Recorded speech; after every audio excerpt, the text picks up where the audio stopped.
A lot more. You've heard this, like I'm sure you have, the whole Great Resignation Yes. thing in the States or in the world. All over, right? yeah. All over. I've lost one person in 12 months.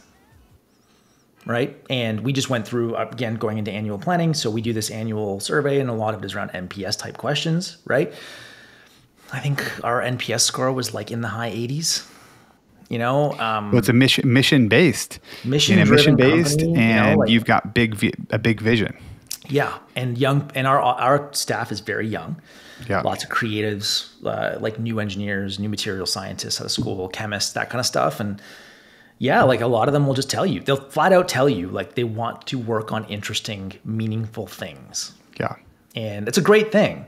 So yeah, like I would encourage any entrepreneur that is looking for a field to get in or looking for an idea on where to apply their talents to look at climate, because you're going to have a great time recruiting. Skate where the puck is going. Yeah, man. It's the Canadian. Thank you. Yeah, I'll say one last thing about the Great Resignation and we'll wrap it up here. But sure. I saw today an interesting thing on Twitter as well, where I get a lot of my news and information. This guy had actually gone and looked at the industries, industry by industry, how they were impacted. And his point was basically people don't quit jobs, they quit people. 100%.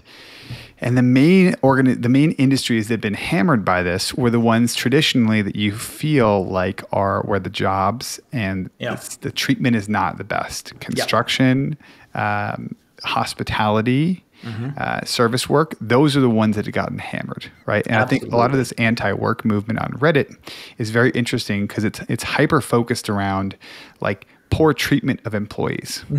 And those typically, I think, those have been the industries where a lot of that's happened. So look at the economic impact of this movement right now, which is like, we're starting to see data on it, right? It's not insignificant. No. And that's because of things like Reddit. So to me, this is incredibly hopeful for like when as a society or a population that we want to get behind something, the weight of us collectively it's pretty freaking mind blowing. And we're going to move it from a centralized thing like Reddit to a decentralized thing Yes. that can't be shut down.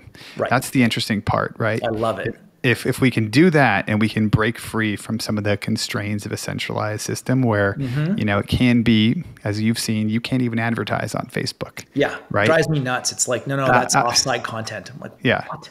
Well, and like when I go through and run through my head, I'm like, that kind of makes sense because it was being potentially abused by people with bad actors. But at the same time, good ideas generally win.